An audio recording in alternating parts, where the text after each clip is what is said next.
ఒక పేద రైతు ఒకనాడు పొలంలో పనిచేసి అలసిపోయి ఇంటికి వచ్చి నడుము వాల్చి, ఓ దేవుడా, నాకొక చిన్న నిధి ఇవ్వలేవా అని ప్రార్థన చేశాడు.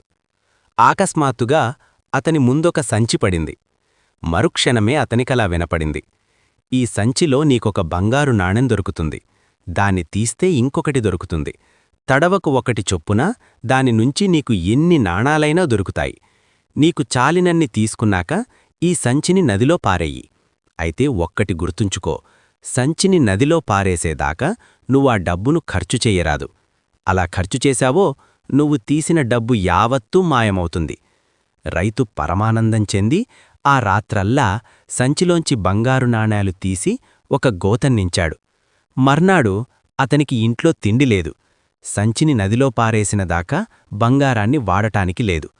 ఇంకొక్క రాత్రంతా కూర్చొని ఇంకొక గోతన్నించి తరువాత సంచిని నదిలో పారేద్దామనుకున్నాడు.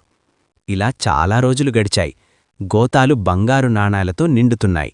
రైతు రోజూ బిచ్చమెత్తి పొట్ట నింపుకుంటున్నాడు. చివరకు ఒకనాడు అతను చనిపోయాడు. ఇరుగుపొరుగువాళ్లు వట్టిచూసి ఆ బిచ్చగాడి ఇంటినిండా గోతాల కొద్దీ బంగారు నాణాలుండటం చూసి నిర్ఘాంతపోయారు.